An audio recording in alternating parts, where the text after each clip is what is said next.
Good morning, everybody. 17th of November 2024, and well, it's still kind of dark out here. Luckily, I got a good cell phone now, and in low light, everything gets recorded quite well. So I'm just showing you around. I don't know what the heck is this. So maybe it's Sunday, so I don't know if they have any garbage pickup. I don't know why they have that stuff out there right now. Maybe because they don't want it littering inside. But I'm going to an area. I got off here at the Pershemaitskaya metro stop, and I call that the Matrix one because it's the only one in Minsk that you'll exit from the other side. It's kind of tricky trying to get on and try to get on the right side when you want to get to wherever you want to go, because it's kind of like backwards. That's why I call it the Matrix. And it's actually close to the city of Minsk, the inner part, but it's not in the inner city. And where I'm going right now is it's kind of a party area. Nobody's going to be partying right now. I can't go during the party time areas because they're playing music. And YouTube has some kind of a strange idea on music on their videos.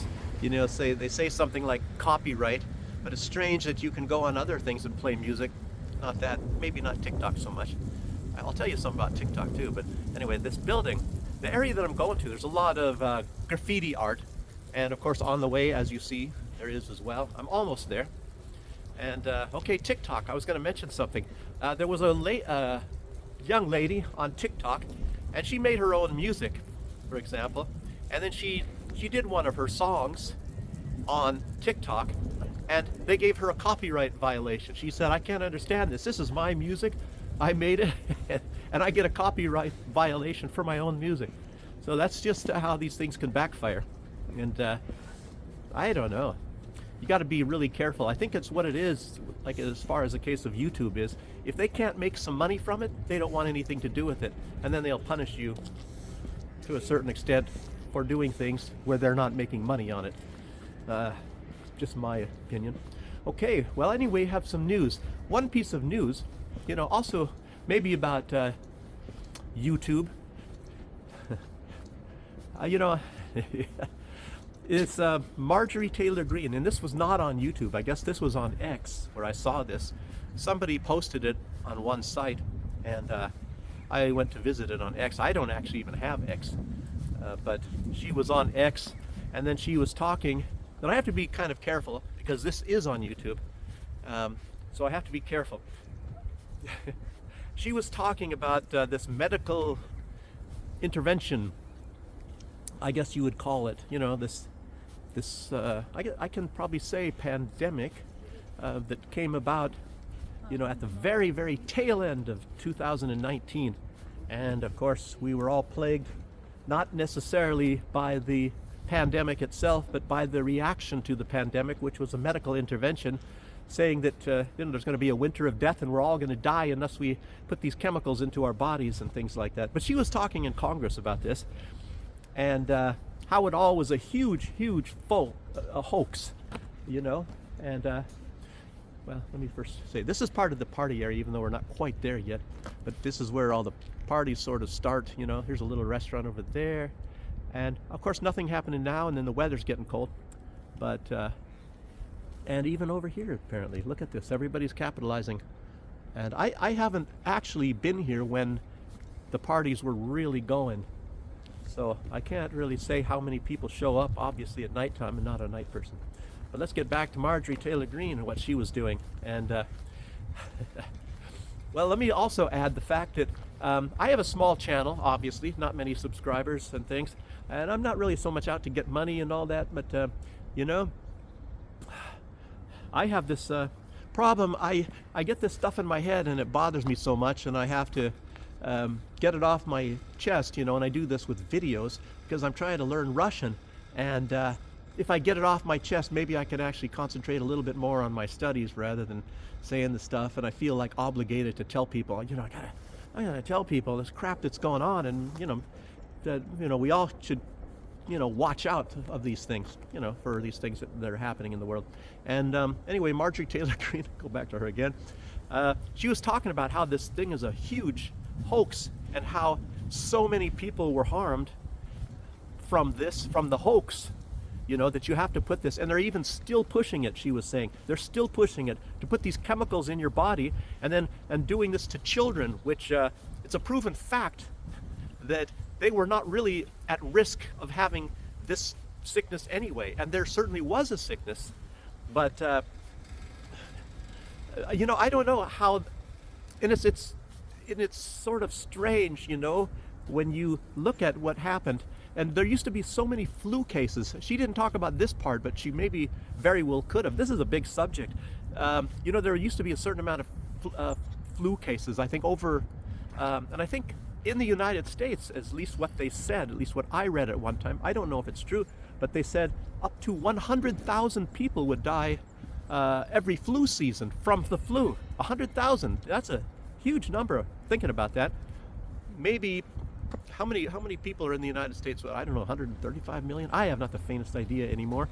I might be completely wrong, but one thing that this sickness did when it came is it completely eliminated the flu. For example, all of a sudden nobody had the flu anymore, and that didn't exist. But yet this sickness that was all over the place, and millions and millions and millions of people were afflicted and dying, all millions and millions of them all over, supposedly. And there's we all know somebody that got sick in some way, probably in those 2 years, and died of something. And we were told that it was this sickness.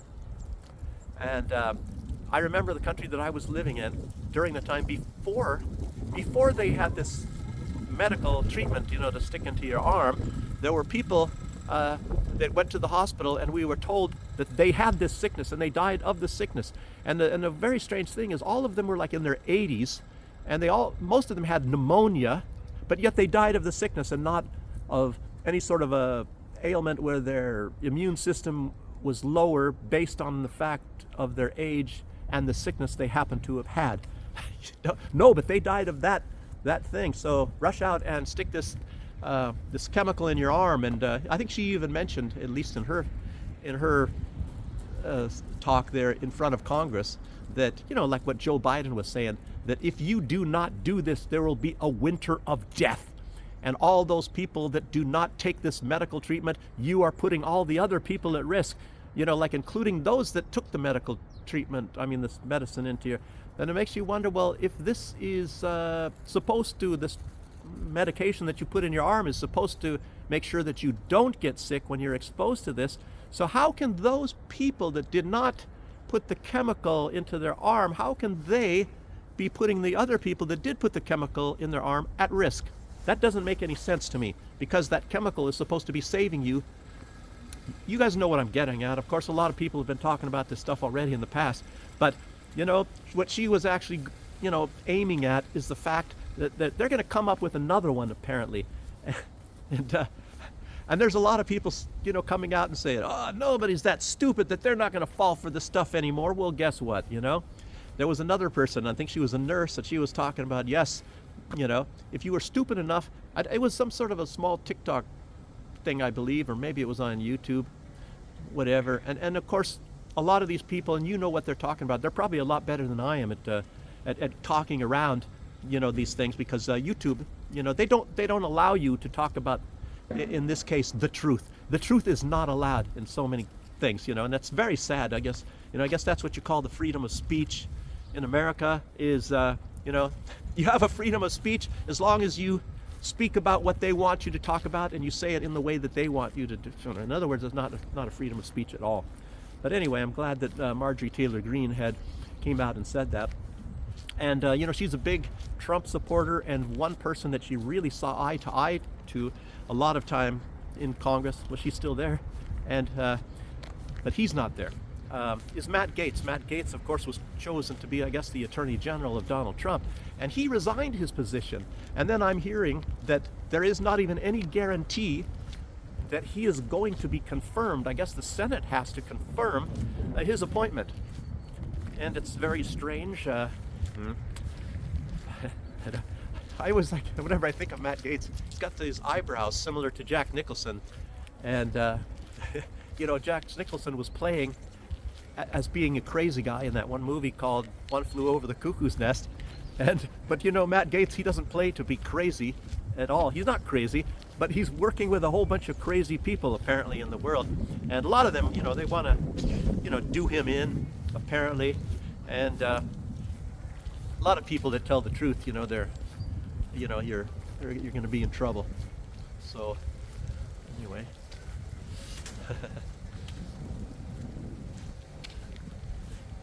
Nice artwork. So what else? Yes. I wonder why it's like some sort of a. This can't be like a. Of course, this was like a factory area, of course. So there's still factories around here, but we see things they'll never see. Look at this. Strange, I'm talking about this sort of thing right now. So, Matt Gaetz. Hope that he's,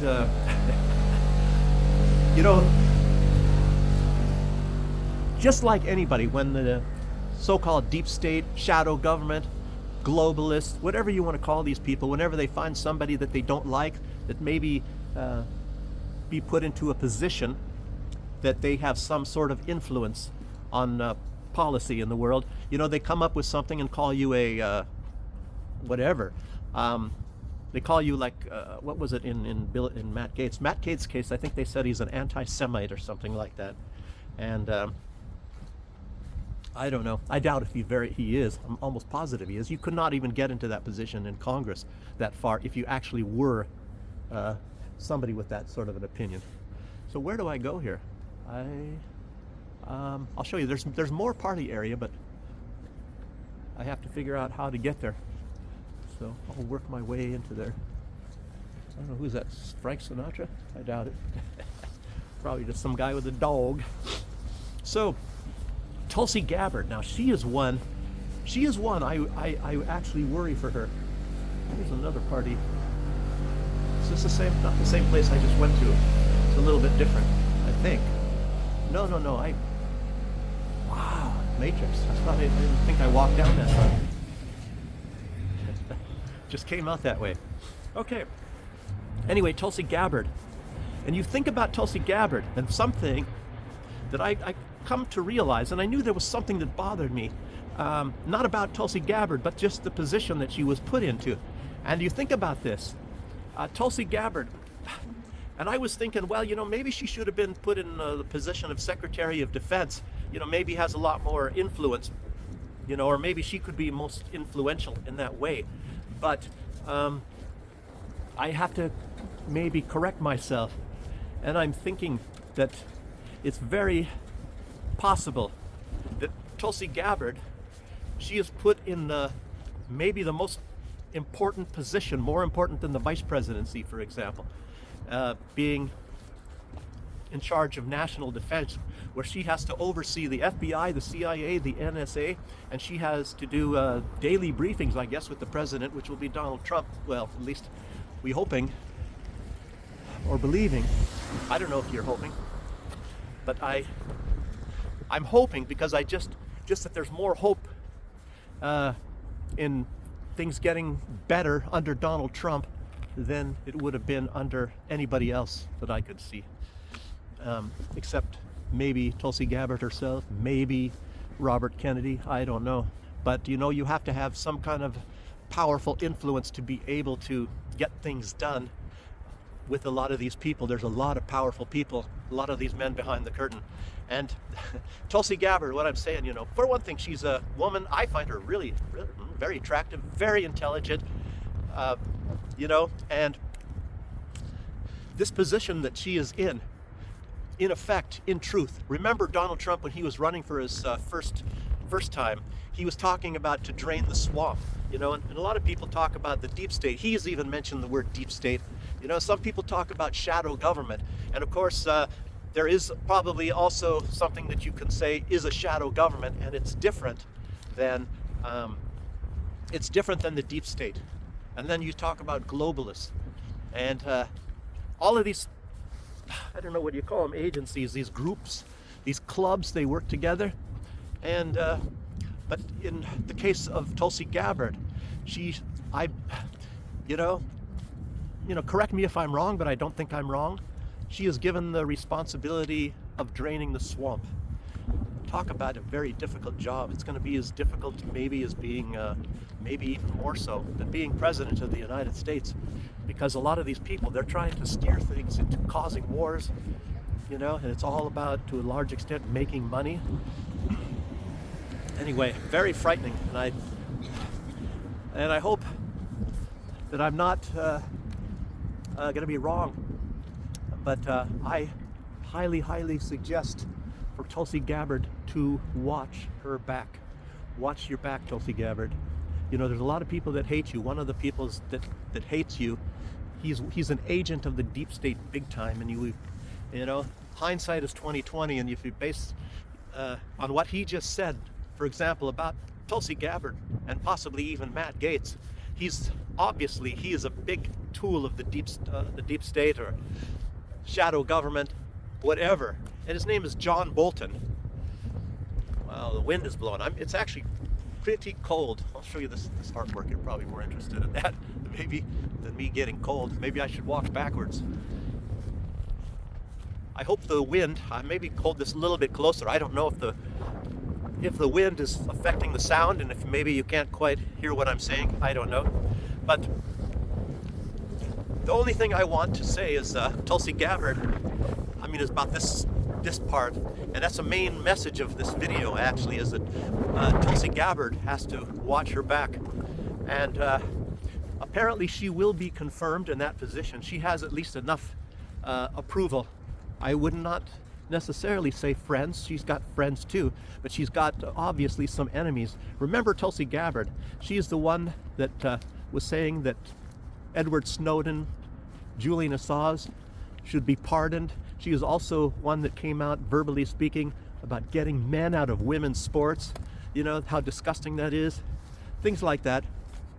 And when you talk truth to power and you talk in common sense, there's a, whatever you call it, deep state and globalists, a lot of them are on the same page, and they don't want that. There's a lot of things that they want. And I have my little theory as well. I don't know if you guys do. It's just kind of a, I admit it's not necessarily, it sounds a little bit wacky. I'll just put it that way. But you look at, otherwise I just can't explain it. I keep wondering, I said, well, why are these guys pushing, these hormone treatments and sex changes and homosexuality and lesbianism and all that sort of stuff? Why are they promoting it to such an extent and doing everything possible, to, well, I guess just promote this? And then I started thinking, you have somebody like George Soros and even Klaus Schwab. Klaus Schwab, I guess he's stepped down. I don't know who's running the World Economic Forum now. But anyway, and Bill Gates, put Bill Gates along in that as well, and his medical intervention, the stuff sticking in. He's made billions of dollars on that, and that's his biggest objective, of course. But then there's more to it than that. Look at a pizza place. There's more to it than that. But like I said, this, even if it sounds a little bit crazy and maybe it sounds a little bit far-fetched, but pushing all of this stuff, this homosexuality and sex changes and all this stuff, I sort of wonder if this is some sort of a way to look at this. I don't know what this artwork back here is for.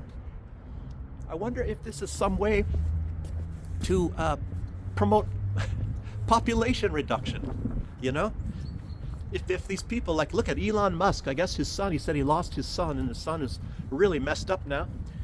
And he gives you the impression his son died, but in a way it's maybe true. That, but he's like, who knows what he is now, his son. I don't know, But I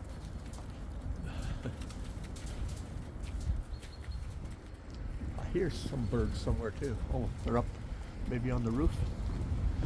But yeah, just think these people are going to be less inclined to procreate, whatever. And then obviously, we have places, people and all that, and there's having lots of, offspring. And a lot of these elites, are ticked off because a lot of these people that are, maybe in Africa or, I don't know, maybe the Middle East in some places, Palestinians and all that, they're the undesirables. And all of these elites, they call them the useless eaters. And they're not the only useless eaters. You know, people even like myself, anybody that does not directly serve them are useless eaters. This must be some kind of a business here. Is that a cafe? Cafe? Huh, very interesting. A lot of interesting things around here. This is your little New York type area here in Minsk. Is this the same place I went into? Yeah, already been in there. I tell you what, I know that there's, maybe it's because there used to be things set up in here, and I think maybe they moved them and now it's partly a parking lot, but there used to be a lot more little establishments and chairs set up, cafes, you know, where people sit around, and I think it was here, to be honest with you, where these cars are all at, and it's all been removed because it's now colder and there are not people sitting outside anymore. It would be a waste of space, in other words. So, okay, what other things do I have to talk about? I don't know, this is going to be maybe too long of a video. I should try to rush through this. And you know, people are probably less inclined to watch a video when it's too long, you know. So I took some notes here. And, oh, a little bit more about YouTube.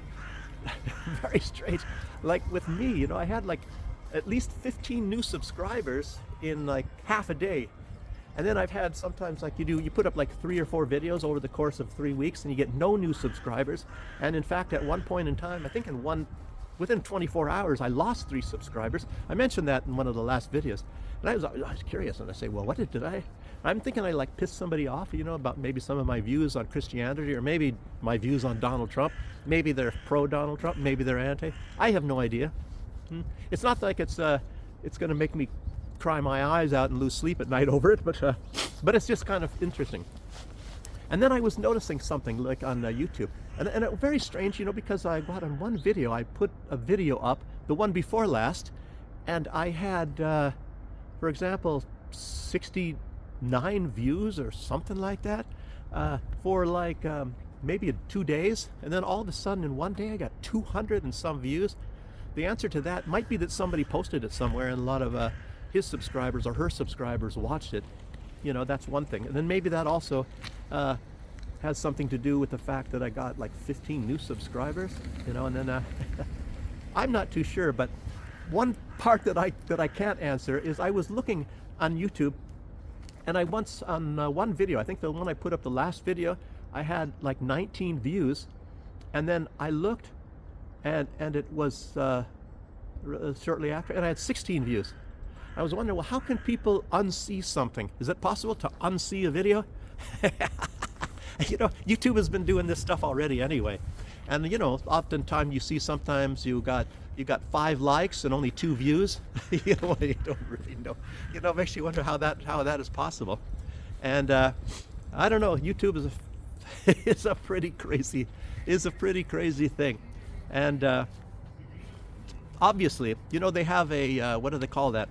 Shadow ban. You know, a lot of people already know that they shadow ban people. I'm definitely positively shadow banned. You know, they have maybe the algorithms, and they'll make sure that if you say certain words, probably they're not going to send your videos to, you know, for like a cold call. I call it a cold calling, maybe, you know, where they're just going to present it to somebody. Well, you watched some similar videos like this at one point in time, so, you know, they send you this, maybe you want to watch it, you can click on it, maybe you don't want to click on it.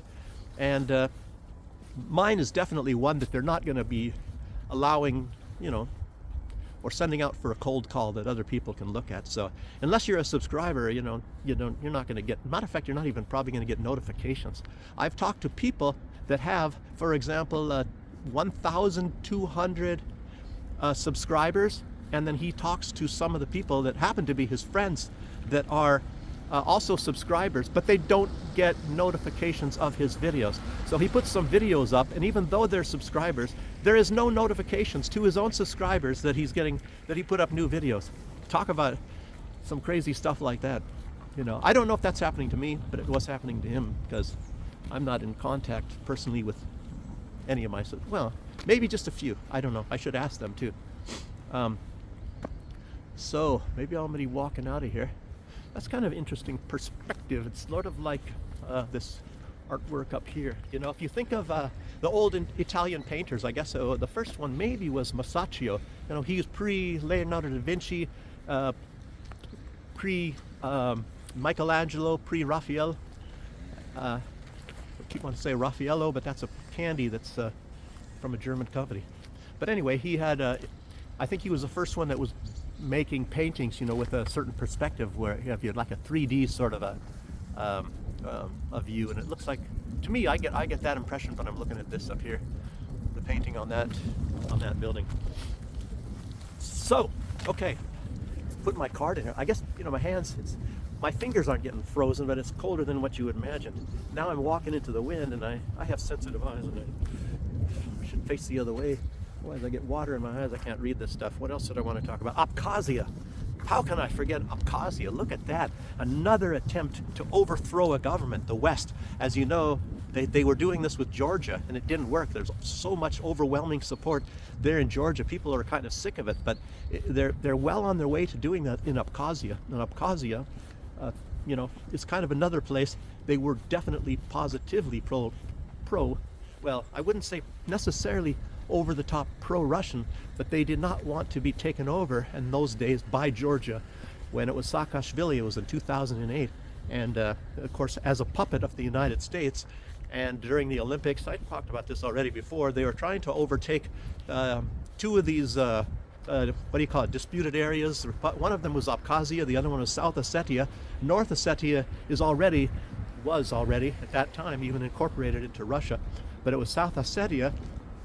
Like I said, you know, you could call it disputed territory, and during the time of Joseph Stalin, he attached South Ossetia, crazy stuff going on in the old days in the Soviet Union. He attached it to the republic, which was not a republic because it was part of the Soviet Union. He attached it to Georgia, and he also attached Abkhazia. Even though these people necessarily, they did not want to be a part of it, and they have their own language and their own culture and all that sort of thing. But Stalin, he was from Georgia, so he said, well, I'm going to increase the size of the place that I come from. And then back in those days in the Soviet Union, nobody really cared, because the Soviet Union itself was looked at like a country similar to the United States, you know. And you know, I don't know if anybody would ever try to take one part of one state and attach it to another, like give part of Texas to Oklahoma. I don't know. Would anybody object to it? Maybe. I don't know.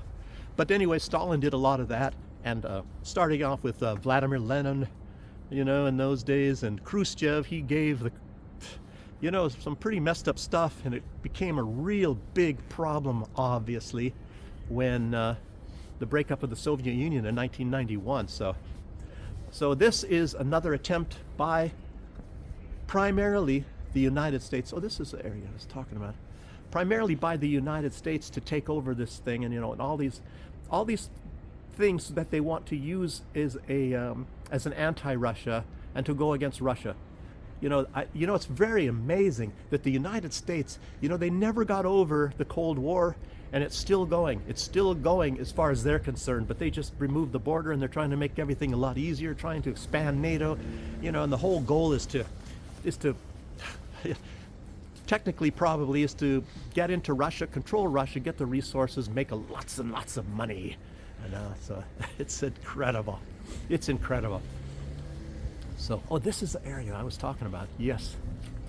So, yeah, there was, actually, seemed like it was bigger before. Parties going on here. Normally there's some chairs and all that out here. And like I said, if I was here in the summertime, I probably could be walking around at this time in the morning. But in, you know, evening, you can't. Too much music going on. You know, people drinking, having hamburgers and stuff over here. And it's very much like this area also in Minsk called the Sandbox, but this is a smaller area. And of course there's little parts of it over here and there and all that. Very, very interesting. So a lot of people I notice that watch these videos, they like to see, some of them are from Belarus, and you guys like to see Belarus and what's going on here. And of course this is winter time, so nothing happening at the moment. And you probably couldn't have this neon sign going if you were in the United States, because it costs way too much. You know, it's obviously the place is closed, but the sign is on. And interesting. Okay, Abkhazia, is that about all I want to say. Anyway, the U.S. is trying to overthrow that, and there's some sort of things going on. The leader of it says, oh, he'll resign if the people leave. They went in and they occupied the government building there, and he will resign, but he will run again, and then in the meantime, the vice president will, be in charge of the country, when there's elections actually going to be coming about. So anyway, that's kind of a compromise, and, it makes you wonder if it's actually going to come about. And I've already mentioned before, trying to talk real fast to get all this stuff in, as how the United States does this. They set up these things like, say, Radio Free Europe and all that, and they use these things as outlets. And in a lot of these things, they put up advertisements, and it's, for people, and it's directly the United States, and then it's sometimes run through the embassies and things like that. And you have these meetings, and what you do is you go to these meetings, you watch like American movies, you get some popcorn and American food, some hamburgers and all that sort of thing. And in the course of time, they teach you how to do protests, maybe even making signs and how to, attract people and to protest. And in effect, what it is to overthrow the governments of certain countries. They have these still in Kazakhstan. I believe Belarus got rid of a lot of these things, but I've seen some advertisements even over here and heard about it. And the meetings are apparently, I think it was like an application, and Belarusians and Russians, Russians were included in this as well, to go to, it was in, I'm not sure, I think it was Riga or was it Vilnius, to go there and to start getting training, and it's sort of like an application maybe. And obviously, I don't think any of this stuff is going to be allowed in Belarus or Russia, and it's still going, unfortunately, strangely enough, in Kazakhstan. And obviously, they were having this in Abkhazia, and that's why this is going on right now. Abkhazia is a hard place to get to. There's a heavy mountain range, between Russia and Abkhazia up in the northern part. And if you want to get to Abkhazia, pretty much so you have to go through the Krasnodar Oblast in the southern part of Russia. Oh, well, not necessarily Krasnodar, but Krasnodar is in the north, and then go through Sochi. And I think, strangely enough, I think that the opposition in Abkhazia are trying to say that the meddling which is definitely not true anyway, the meddling in the government of Abkhazia was conducted by the mayor of Krasnodar. Krasnodar does not border Abkhazia, but I don't know. That was the accusation anyway. And Krasnodar is, at least it has been for years, it's one of the fastest growing areas of Russia, and part of Krasnodar is the Novorossiya port, and that was becoming, and matter of fact, the British were even investing there with some hotels and things like that before the military operation.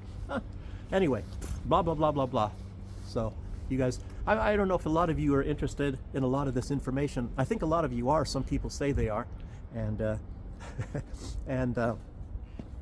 so it's very interesting. Another thing that's really interesting, a lot of time while I'm talking to you, something here outside has something to do with what I'm talking about. Look at the name of this place. I was talking about how the United States has influence in things like this. American Diner. 1960s. You see that? American Diner. I guess you can still eat in there, maybe when it opens up a little bit later. Fascinating. Anyway, so there's still a lot of this American influence here, and as I say, Radio Free Europe and a lot of these are all funded by the CIA, and this is things, as a shadow way to try to overthrow the government of Belarus. Victoria Nuland, as you all know, maybe some months ago, she said that the United States is going to continue still trying to overthrow the government of Belarus. They had one, it was just like, I was here, that was like a year and a half ago, when the plot was to kill Lukashenko and his entire family to take over the government. And part of those people were former military in the Belarusian government. And they were meeting in Russia, and Russian intelligence recorded them. They recorded them. So, and it's like, and then, oh, it was just a joke, all this. Gosh.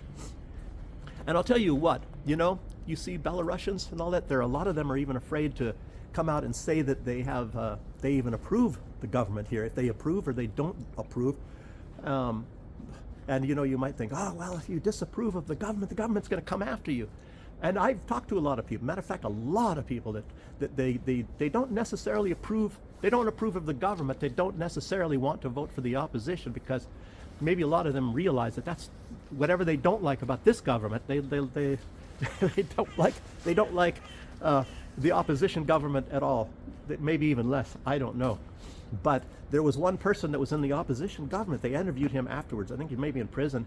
And he admitted that the objective was that if they actually did take over here, that they would kill thousands and thousands of people. Anybody that was, showed their approval of the Lukashenko government, they would kill them. Lots of them. We're talking tens and tens of thousands of people.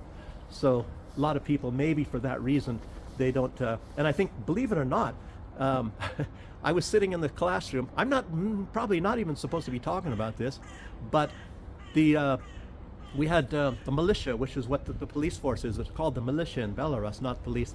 Called the police in Russia, but it's called militia here in Belarus. So anyway, they came and they talked to the students, and they said, us as foreign students, kind of have to keep your mouth shut, even if you're in favor of the government. Don't say anything at all. And maybe that's their attempt to try to, make sure that nothing happens to foreign students if if something ever does happen. So they don't want, it shows a little bit of compassion. So don't even come out and say that that you approve of the government of Belarus. That's a lot of information I'm putting out here. I'm hoping I'm hoping it's not going to be too long. How long is it now? It's already 36 minutes. Gosh, do I have to rush a lot of this stuff? Okay. U.S. debt is now over $36 trillion, and I guess what that works out to be is every man, woman, and child has to pay their portion of the debt is 106 or closer to 100. It's actually closer to $107,000 a piece. I remember when I was living in the Caribbean, I think it was like 35,000 each. If you want to solve the debt, for example, and they might even one day come up and say, hey, you guys, you can get rid of your responsibility for the debt by, just give us this certain amount of money. But, I think it's way too high now, 100 and some thousand. And that's not all. That's not all. Those with U.S. citizenship, believe it or not, people that are able to vote, taxpayers, they said, if they go by that way, your portion of the debt is $273,000 each. Debt to GDP ratio is now 123%. And it was, in the year 2000, it was 55%. But if they include credit card debt, student loans, and all that sort of thing, it's much, much higher. They said that the debt goes all the way up to, believe it or not, it's not 36 trillion like it is right now. It's $102.6 trillion. So quite a bit of money, people. Young people here. Maybe they're looking for a party. I don't think anybody lives back here. Anyway, pretty girls. Okay, what else? It says this was actually somebody going through this stuff. I guess the United States just announced how much debt they have, but if you take the global debt, I don't know how this works out. I don't know. Maybe it's not included in the United States. It's 105 trillion. So the U.S. debt. I mean, and it makes you really wonder if that is the case. Which country has the most debt? And debt, I always consider debt as negative wealth. If you owe money, it's like negative. I mean, am I stupid for thinking that? That if you owe money, it's actually negative. So how can anybody say, like, if the how can you even put them in a category of saying that they're the wealthiest nation on earth, which is not true at all anyway. Yes, okay. Oh, and there's a phone call. You have that phone call between, Olaf Scholz and Putin. And let's see, what did I write here about this? Oh, Olaf Scholz says, we're going to support Ukraine for as long as necessary. And I think Lavrov, the foreign minister of Russia, say, well, what necessary to who? He was asking, necessary to, certainly not the Ukrainian people, and certainly not the European Union, because they're going broke. You know, BMW and all these things are trying to get out if they haven't already got. They're collapsing. So many companies and people, and the inflation is going through the roof. So it doesn't necessary. He's asking, necessary to who? Well, you know, necessary to globalists maybe. To the, you know, maybe the deep state in the United States, the ones that are steering all of this. And you think about this, the United States, a lot of these companies, a lot of them are moving from Germany to the United States, and actually the economy of the United States, even if it's 36 trillion, the economy, if you go down to a lower level, it's actually not doing that bad. But, you know, the cost of all these wars and sending all these weapons, huge amounts of bombs to Israel. There's bombing like you would never believe. They're not even talking about that. The amount of weapons that they're sending to Israel, that's a huge secret, you know? I mean, and it's a lot. They're bombing all over the place. They're bombing all over the place in Lebanon, Beirut, southern. I mean, you know, they occasionally are bombing Syria, you know, and they're still bombing, I don't know. And I think Scott Ritter was basically saying that Israel's losing to Hamas and all that. I don't really know. What do you call losing? I mean, Gaza's pretty much destroyed. They're not, you know, Israel's talking about, you know, eliminating Hamas. Well, I don't think they're eliminating Hamas, so in that way they're not being successful. And the spirit of the Palestinians is, you know, and a lot of these, you know, you might want to call them Muslims, but you know, it's 20%, I believe, of Palestine is probably Christian, and they say maybe of Syria and Lebanon, it's like 30%. And the spirit of these people, no matter what their religion is just incredible, you know. I mean, these people, nothing like this has ever happened in the United States where you have huge, you know, just like neighborhoods. They blow up an entire neighborhood at once. And the only decent thing, you know, that you might be, it's not decent at all, but it's where it doesn't make Israel get so terribly, terribly evil. They're giving them 15 minutes notice to evacuate, and then they blow up their property and their houses. You know, it's a, you know, it's like they're virtually trying to send them back to the Stone Age, and that's pretty much what's happening, I guess. You know, I don't want to end this always on these bad notes. You know, of what's going on.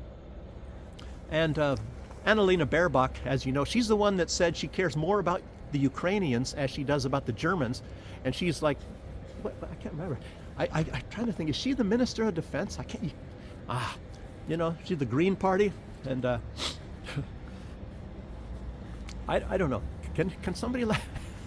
I'm forgetting her position. Maybe because I just can't believe it. If that really is the case, or what? I don't know what she is. But anyway, she's a crazy lady, and I think she's saying that they have to now send these long-range weapons to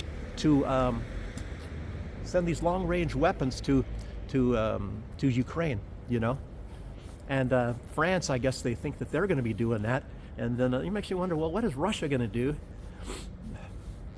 And it's because these things are going to be operated by Germans. If they're going to be launched from Germany, I doubt Germany, that's maybe too far, but from Ukraine and into Russia, and primarily, you know, it's not really at military targets, which they claim. They're killing civilians, and you know, that is always the case. Remember the bombing of Dresden? The United States basically destroyed Dresden in World War II. There was no military there. They were killing thousands and thousands of civilians, and that was the objective, is to kill civilians, you know, because that's supposed to cause a political problem, and where, you know, the people maybe blame the government or whatever like that, and then they encourage the government to surrender, things like that. That was the whole objective of that, and it's similar to what's going on right now. They're trying to break the spirit of the Russian people by, you know, getting them killed, and the government is supposed to. That, you know, sorry, that's what it's all about, you know. So what else is there? There's so much about that phone call, you know. And Putin trying to explain something to Olaf Scholz. It's like, I don't know, Zelensky and Scholz. Are they in some kind of a fantasy world? Are they really stupid, or are they just playing stupid for certain reasons, you know? Like Zelensky's acting as if he can still win the war, but I guess, you know, I'll tell you what, even if Germany does do this, they send this, and say France does this, he still doesn't have a chance. And Lavrov is trying to say, you know, and even Putin. You know, you guys, it's inevitable. You guys are going to lose. And you know, well, who's the one that's paying? Who is the one that's actually losing? Ukraine is losing, and it's not you losing the war; they're losing their future. You know, it's I don't know. You know, but all this is based on this terrible ideology. Maria Zakharova, you know, she's a media spokesperson for Russia. She's asking, why don't you guys finally abandon your Nazism? You know, because they're just, you know, they honor Nazis still in Germany and all that, and here they're working for Nazis there as well. Yeah. And I think Schultz is, it's kind of like he's asking Russia to surrender, or else we're going to send these long-range missiles in here, you know, and then it's going to be over for you. Wonder weapons. But I don't think so. I don't think so. Yes, as long as necessary. Okay, what else? I don't know. A lot of this stuff I don't really have to say. I should mention something like about what's going on still, you know, in this world about, you know, this climate change and all that. Lukashenko was at this climate conference, and he was talking about what is the worst thing for the environment is war. I mentioned that before, and he's absolutely right. What you know, but a lot of these people, they're not really interested in pollution. They don't care how badly the world gets polluted. You know, we can destroy our environment. You can use what is this? Depleted uranium weapons and destroy all the soils of Ukraine, where it's toxic, and you're going to get cancers if you go work there and you work in the fields, and you keep stirring it up, and the dust keeps going, and you know, they don't really care about that. And then they talk about CO2, and then they don't ever tell you necessarily, well, what, you know, they make you think that CO2 is a pollution, that it comes out of the back of the car or something like that. But I'll tell you what, that's not CO2, that's CO, that is carbon monoxide, and it's not even necessarily the carbon monoxide that's so bad. It's all the chemicals and stuff, you know, from burning the fuels, and you know, even though that's not nice, but it's I'll tell you what, that's very minuscule compared to a lot of the other pollution that comes about. And you can't even imagine how many factories are taking barrels, you know, these metal barrels, they stick them on ships and they dump them out into the ocean. You can't even imagine how much that's happening, and nobody's even talking about that. And a lot of this, there's a big island, apparently, not even an island, but it's a big floating thing just full of plastics. Apparently a lot of people that go on these ships, and it's out in the Pacific, sort of the north central Pacific, and I guess you can go for a day with a ship, and you're going through nothing but a huge island full of plastics and things that are floating all over. But that's not a big deal. They talk about CO2. What is CO2? You know? And think about CO2. One thing that you should do, and you know, something that you've all learned in class, maybe a lot of us forgot about this, in biology, look at the formula for photosynthesis. You know, that's all you have to do. Look at the formula for photosynthesis. What is the very first molecule mentioned? Ah, CO2. You know, and what is photosynthesis? You know, it's how plants create oxygen for us to breathe, and for life on planet Earth. So what is one of the most important things to preserve life on planet Earth? Oh, it's CO2. And then you get these people, knuckleheads like Bill Gates, trying to say, well, we got to get rid of CO2.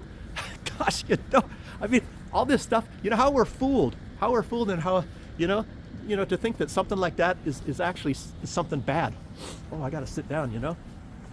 Oh, cold.